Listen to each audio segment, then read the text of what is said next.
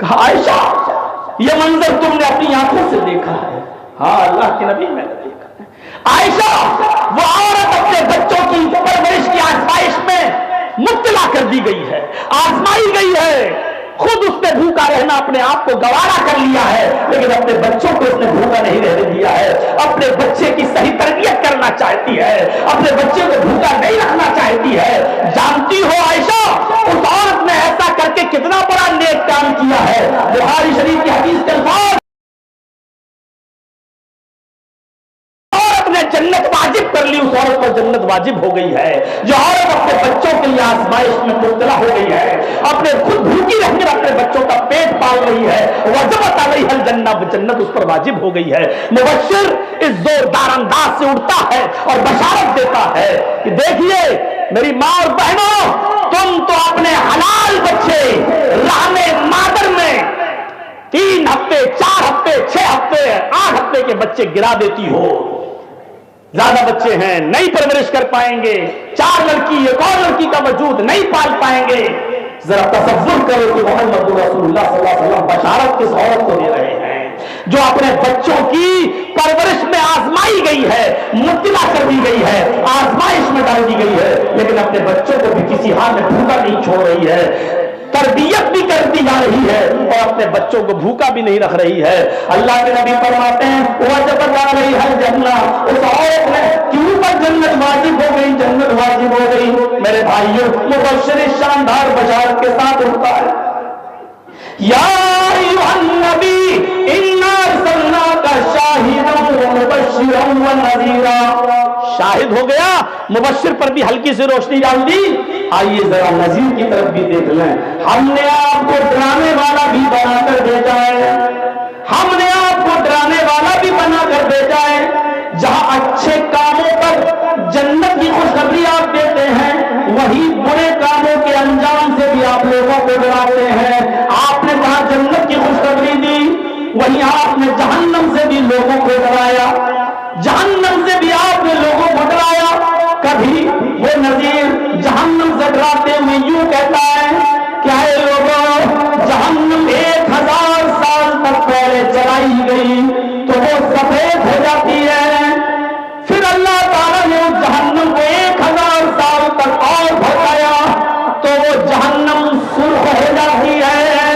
پھر اللہ تبارک و تعالیٰ نے اس جہنم کو 1000 سال تک اور جلایا تو وہ جہنم کالی ہو جاتی ہے، سیاہ ہو جاتی ہے، اور اب بھی وہ کالی ہے، اب بھی وہ سیاہ ہے، اور چاروں طرف سے وہ جہنم پیک ہے۔ قسم اس ذات کی جس کے قبضے میں میری جان ہے، اگر جہنم کی دیواروں سے سوئی کے سوراخ کے برابر بھی اگر سانس کھول دی جائے، سوئی کے سوراخ کے برابر بھی اگر سوراخ کر دیا جائے تو اس سے جہنم کی دیواروں سے جہنم کی جو گرمی نکلے گی، جس کی جو جاسوس تپش آئے گی، اس گرمی سے پوری دنیا جل کر گھبراہٹ ہو جائے، کسی کو پتہ ہی نہیں چلے گا۔ وہ جہنم اتنی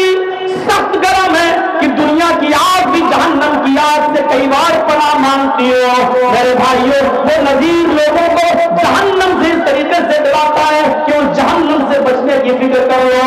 وہ نذیر ہے اس لیے وہ صفا پر بھی چڑھ کر اس نے اپنے قرابت داروں اور رشتے داروں کو ڈراتے ہوئے فرمایا یا کعب بن لؤی انقذوا انفسکم من النار، یا مرۃ بن کعب انقذوا انفسکم من النار، یا بنی عبد مناف انقذوا انفسکم من النار، یا بنی عبد شمس انقذوا انفسکم من النار، یا بنی عبد المطلب انقذوا انفسکم من النار۔ آپ ایک ایک کا نام لے کر کہہ رہے ہیں اے کعب بن لؤی کے خاندان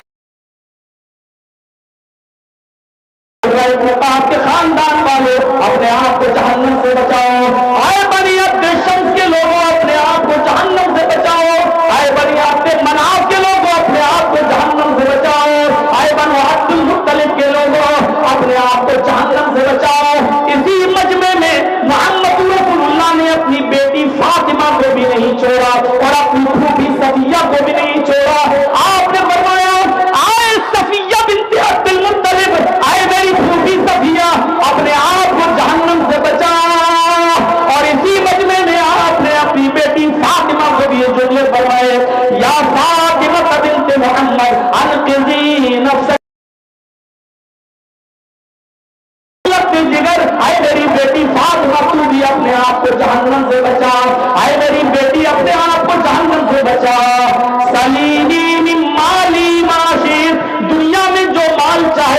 مانگ لے, دنیا میں جو چاہے مجھ سے لے لے, من مالی, جس کا میں مالک ہوں, جو میری ملکیت میں ہے, جو میں جس کا میں مالک ہوں اس میں سے تو جو چاہے لے لے. انی لا اغنی عنک من اللہ شیئا, قیامت کے دن میں تیرے کوئی کام نہیں آ سکتا, قیامت کے دن میں تمہارے کوئی کام نہیں آ سکتا. میرے بھائیوں, اس نذیر نے جہنم کے عذاب سے لوگوں کو ڈرایا اور باخبر کیا کہ دیکھو اس دن کوئی کسی کے کام نہیں آئے گا, جاسوس تپش ہوگی, میدان محشر کا دن ہوگا, نفسا نفسی کا عالم ہوگا, 50,000 سال کا ایک دن ہوگا, اس دن کوئی کسی کے کام نہیں آئے گا. قرآن میں ایسی آیتیں بھری پڑی ہے, یوم یفر المرء من اخیہ وامہ وابیہ وصاحبتہ وبنیہ, اس دن انسان بھاگ رہا ہوگا. یوم یفر المرء من اخیہ, انسان اپنے بھائی کو دیکھ کر بھاگ رہا ہوگا, یہ میرا بھائی کہیں مجھ سے نیکی نہ مانگ بیٹھے. وامہ وابیہ, بیٹا اپنی ماں سے بھاگ رہا ہوگا, اپنے باپ سے بھاگ رہا ہوگا, میری ماں مجھ سے کوئی ایک نیکی نہ مانگ بیٹھے, میرا باپ مجھ سے کوئی ایک نیکی نہ مانگ بیٹھے. وہ صاحبتی, شوہر اپنی بیوی سے بھاگ رہا ہوگا, وہ بنی, اور باپ اپنی اولاد سے بھاگ رہا ہوگا. میرے بھائیوں, یہ منظر پیش کیا ہے, اور یہ منظر اللہ تبارک و تعالیٰ نے اسی نذیر کے زبان سے ادا کروایا ہے. اس انداز سے ڈرا رہا ہے. میرے بھائیو, جہنم کی جاگ و تپش اور جہنم سے خوب ڈرایا. پورا قرآن پڑھ جائیے آپ, قرآن میں کہ 3 حصے اگر کر دیے جائیں, قرآن کو 3 پارٹس میں ڈیوائڈ کر دیا جائے 3 حصوں میں, تو آپ کو 2 حصے فکر آخرت سے بھرے ہوئے ملیں گے. قیامت کی ہولناکی, میدان محشر, اور انہی تمام چیزوں سے آپ کو قرآن 2 حصے آپ کو بھرے ملیں گے. جوڑا ہے, اس دن سے سب کو باخبر کیا ہے, ہوشیار کیا ہے کہ ایک دن آئے گا, اور اس دن ہمیں اور آپ کو سب کو اس دن کے لیے تیاری کرنا ہے. اس دن انسان دیکھ لے گا, ہاں وہ کتاب جب ملے گی, نام اعمال جب دے دیے جائیں گے, ان سے کہا جائے گا پڑھو, ہاں کتابیا, لو پڑھو تم اپنے نام اعمال, اس کے سیدھے ہاتھ میں نام اعمال ملے گا, وہ تو ٹھیک. اور جس کو مجھے یہ کتاب, مجھے یہ نام اعمال نہ دیا جاتا, ولم ادری ما حسابیا, اے کاش کہ میں اپنے حساب و کتاب کو نہ جانتا, اے کاش مجھے حساب و کتاب کے بارے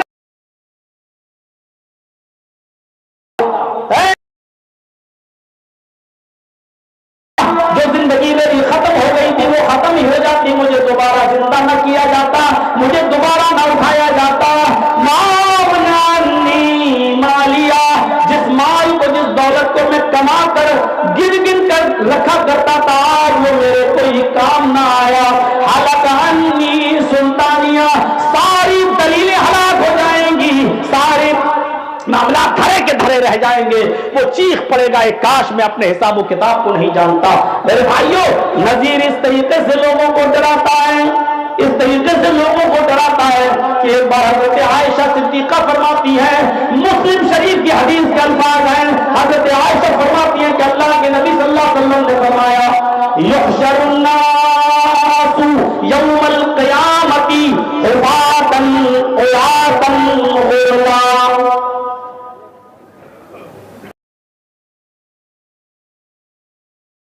عائشہ, قیامت کے دن لوگ ننگے پیر ہوں گے, ننگے پیر, ننگے جسم ہوں گے, ان کے جسموں پر کوئی کپڑا نہیں ہوگا, غرلن, سب کے سب غیر مختون ہوں گے, کسی کے ختنہ نہیں ہوا ہوگا. اس حال میں اٹھیں گے لوگ قیامت کے دن, یہ حال ہوگا لوگوں کا. ننگے پیر ہوں گے, ننگے جسم ہوں گے,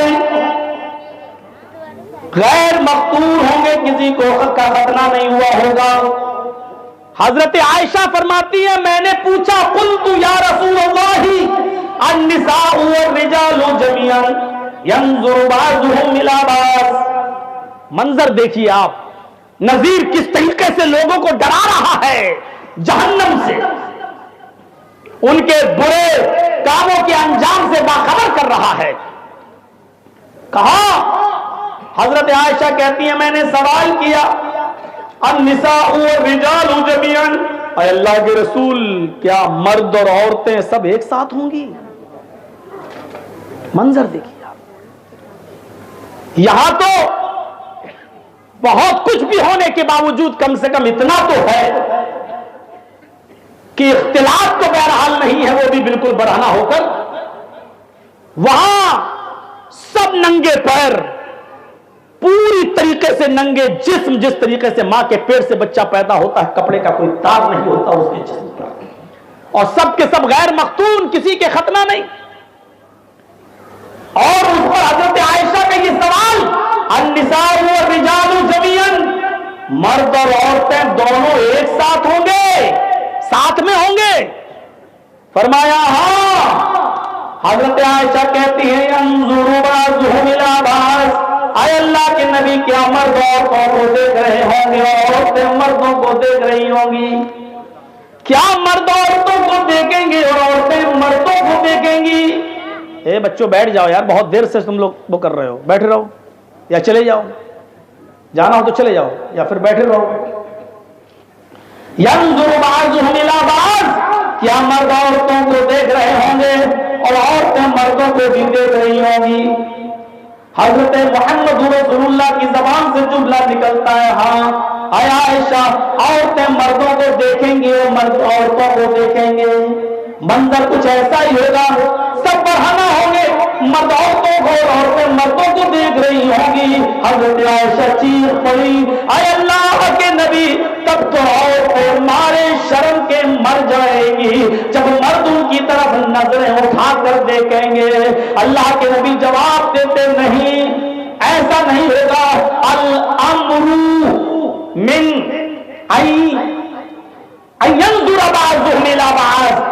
عائشہ معاملہ اتنا ڈینجر، اتنا خطرناک ہوگا، ہر انسان کو اپنی ایسی پڑی ہوگی کہ کوئی کسی کی طرف شہوت کی نظر اٹھا کر نہیں دیکھے گا. آج تو معمولی سے کپڑے پر ہماری نظریں اڑ جاتی ہیں اور دل و دماغ بہل جاتے ہیں. وہاں معاملات ایسے ہوں گے میرے بھائیوں کہ بڑھانا لڑکا، بڑھانا لڑکی، بڑھانا مرد، بڑھانا عورت، لیکن جہنم کی جاسوس تپش اور جہنم کا خوف اور جہنم کا ڈر اور سورج ایک میل کے فاصلے پر حالات ایسے ہوں گے کہ بڑھنا عورتیں اور عورتیں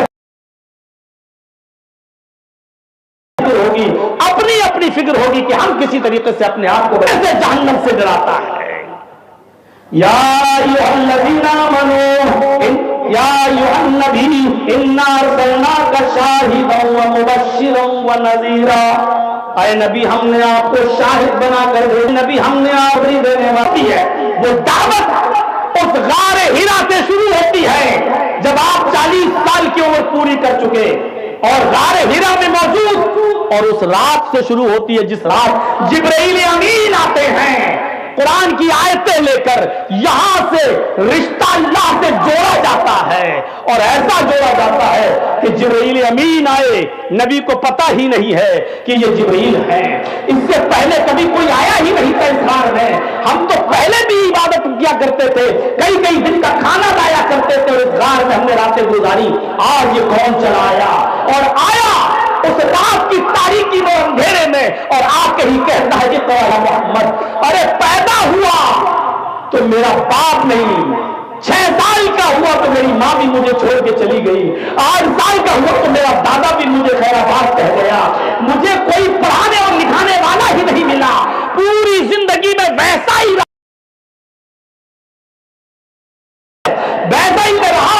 پھر یہ مجھ سے پڑھنے کے لیے کہہ رہا ہے، کیا پڑھنے کے لیے کہہ رہا ہے؟ یہاں سے دعوت شروع ہوتی ہے اقرا یا محمد، اے محمد پڑھو.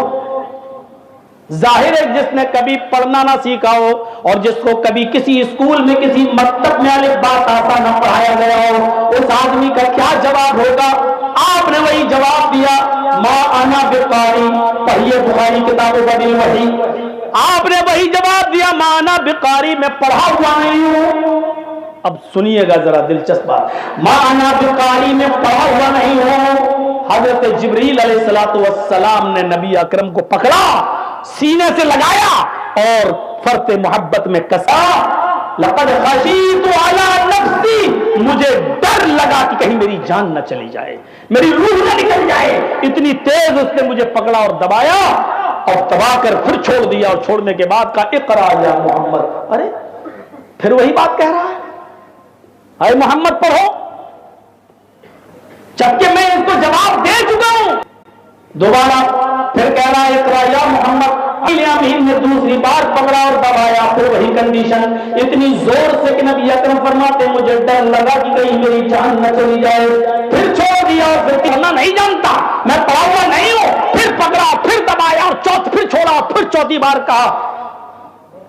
اللہ بعض روایتوں میں آتا ہے کہ اللہ کے نبی نے یہ پوچھا ماذا اقرأ، اچھا یہ بتاؤ کہ میں کیا پڑھوں، کیا پڑھوں؟ تب جبرائیل امین نے چوتھی بار کا پڑھو اقرأ بسم ربک الذی خلق خلق الانسان من علق اقرأ وربک الاکرم الذی علم بالقلم علم الانسان ما لم یعلم۔ اقرأ اس رب کے نام سے جس نے پیدا کیا۔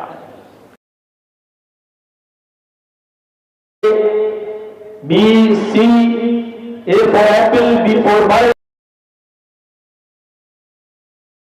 اس کو کیمسٹری اور فزکس اور بایو نہیں دیتی جاتی ہے۔ عرب کے لوگوں کے اذہان و قلوب کہتے تھے، اور وہ کس تعلیم کو برداشت کر سکتے تھے اور کون سی؟ اس ربک الذی خلق، پڑھو اس رب کے نام سے جس نے پیدا کیا، کہ اس کا کھوکھلا جب بغیر کسی بنانے کی زمین، اتنا بڑا آسمان، اتنا بڑا سورج، اتنا بڑا چاند، اور یہ ستارے اور سیارے اور کہکشائیں، یہ سب بغیر بنانے والے کے کیسے وجود میں آ سکتی ہیں؟ اس لیے وہ جانتے تھے کہ ان کا خالق کوئی ہے، ان کا پیدا کرنے والا کوئی ہے، اس لیے اقرأ بسم ربک الذی خلق، پڑھو اس رب کے نام سے جس نے پیدا کیا۔ یہ تعلیم اس اہل عرب اور ان مکے رب سے رشتہ جوڑا، کیونکہ وہ جانتے تھے کہ ان کا خالق کوئی ہے۔ پڑھیے تھے ان مکہ میں رہنے والوں سے کہ زمین و یہی جواب دیں گے، اللہ پوچھے زمین و آسمان کا مردہ سے زندہ سے کون نکالتا ہے، تو یہ یہی جواب دیں گے۔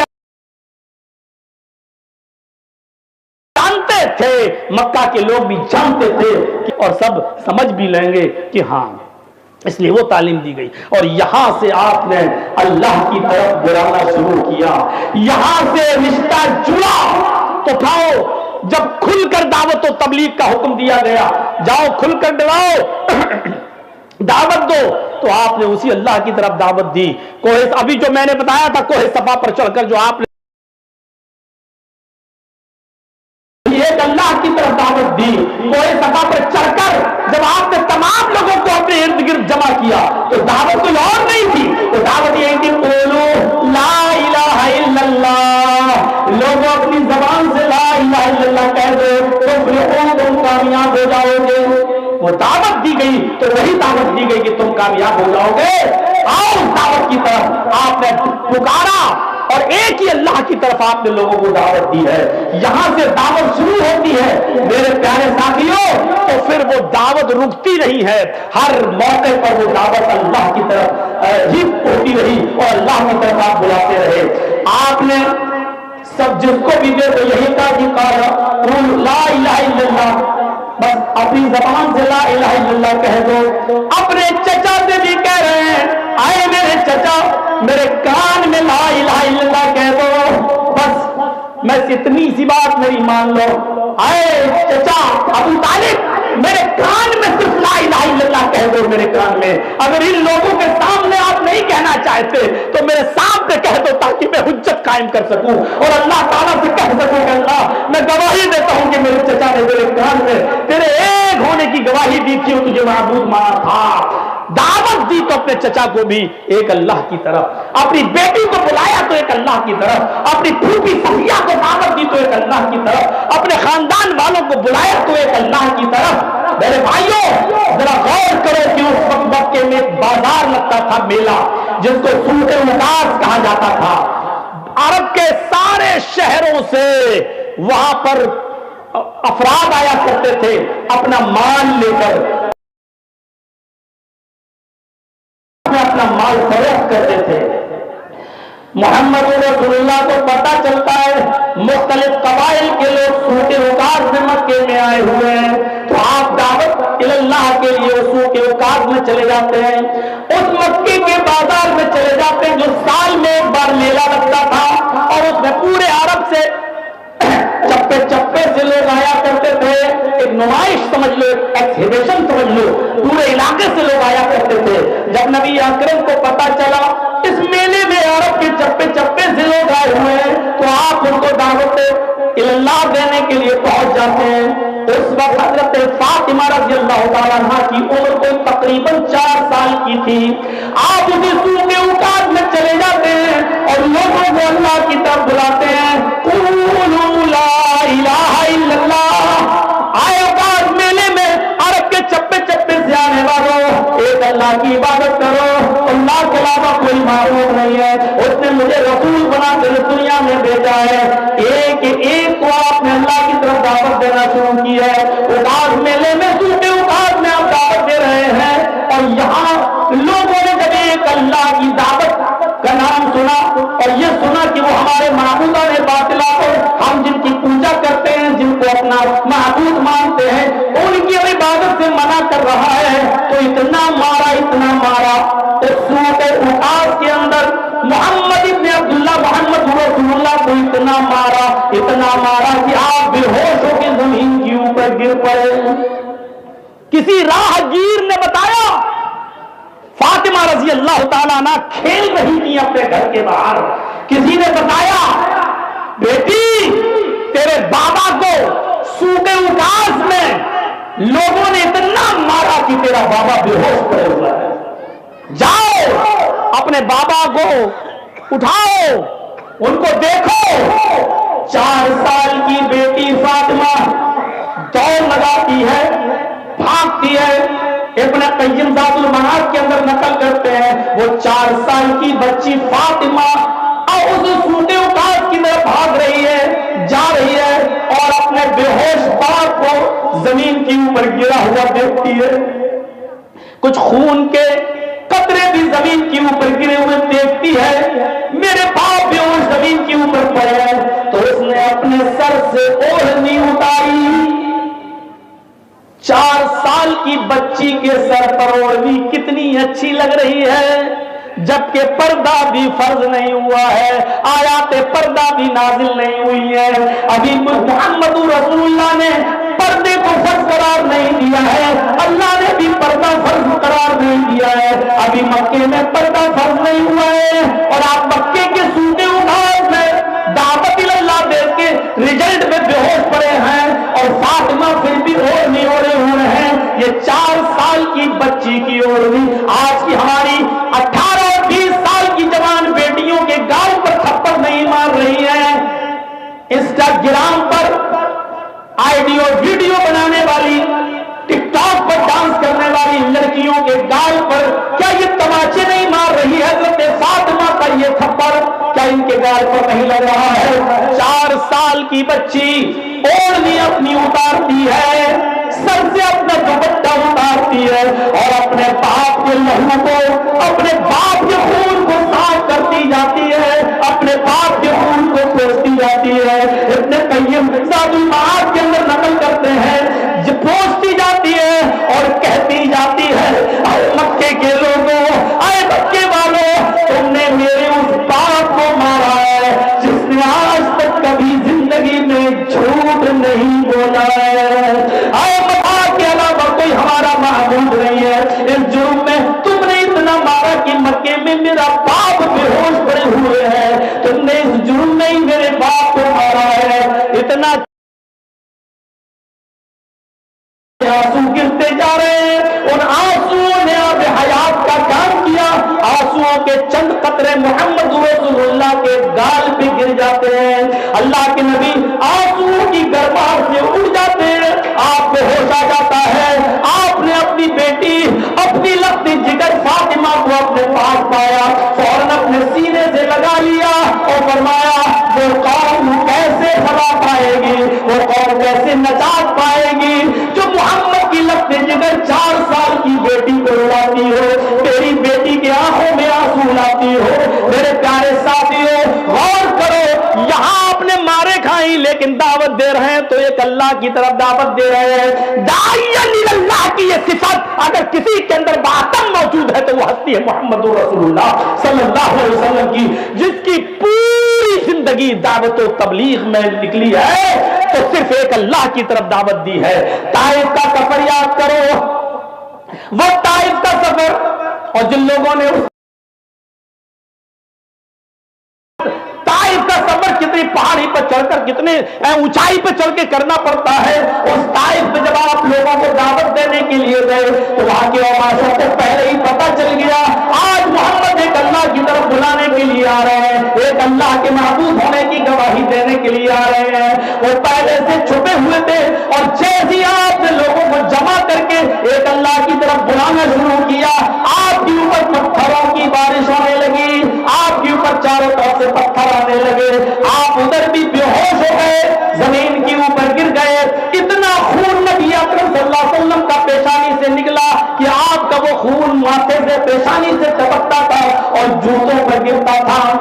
جوتوں پر گرتا تھا. قاضی سلمان منصور پوری رحمت اللہ علیہ کے اندر نقل کرتے ہیں کہ آپ کا پیر خون سے جوتوں میں جو خون گرا وہ جوتا تک جم گیا تھا,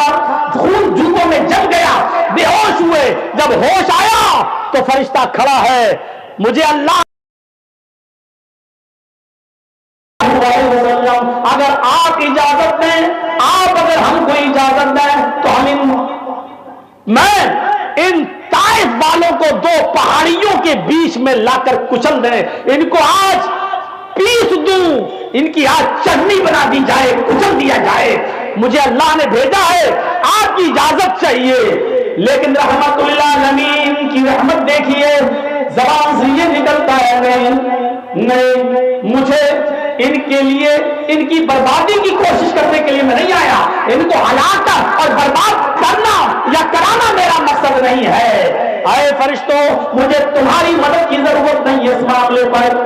آج یہ ایمان نہیں لائیں گے کوئی بات نہیں, لیکن ان کی پشتوں میں چھپی ہوئی ضروریت میرے اوپر ضرور ایمان لائے گی. کل جب ان کی پشتوں میں, ان کی سلبوں میں جو ضروریت چھپی ہوئی ہے, جب وہ پیدا ہوگی ان کی آنے والی نسلیں ہمارے اوپر ضرور ایمان لائیں گی. آپ کے ہاتھ اٹھ گئے, آسمان پر نظریں اٹھ گئیں, اور نظریں آسمان پر ڈال کر اس رحمت للعالمین نے جو دعا دی وہ دعا یہ تھی, اللہم اہد قومی فإنہم لا یعلمون. اللہ میری قوم کو ہدایت دے, یہ جانتی نہیں ہے کہ میں کون ہوں, میں تیری طرف سے رسول بنا کر بھیجا گیا ہوں. اے فرشتوں جاؤ, آج یہ ایمان نہیں لائیں گے تو کل ان کی ہونے والی نسلیں میرے اوپر ضرور ایمان لائیں گی. یہ طائف کا سفر ہے, وہاں مار کھا رہے ہیں لیکن دعوت اللہ ادھر بھی آپ کی زبان سے اگر نکل رہی ہے تو دعوت اللہ نکل رہی ہے. غزوہ ذات الرقاع کا وہ منظر دیکھیے کہ جب وہاں سے لوٹتے ہوئے واپس آئے, صحابہ کرام نے عرض کیا, اے اللہ کے نبی ہم لوگ تھک چکے ہیں, کہیں سونا چاہتے ہیں, آپ ایک سنسان جگہ پر ہری بھری جہاں آپ نے پیڑ پودے دیکھے اسی گھاٹی کے اندر آپ نے پڑاؤ ڈال دیا اور فرمایا کہ جاؤ, جس کو جہاں جگہ ملے درخت کے سائے میں آرام کرو, لیٹو, آرام کریے. اور آپ بھی ایک سایہ دار درخت کے نیچے لیٹ گئے اور اپنی تلوار آپ نے ایک درخت سے لٹکا دی.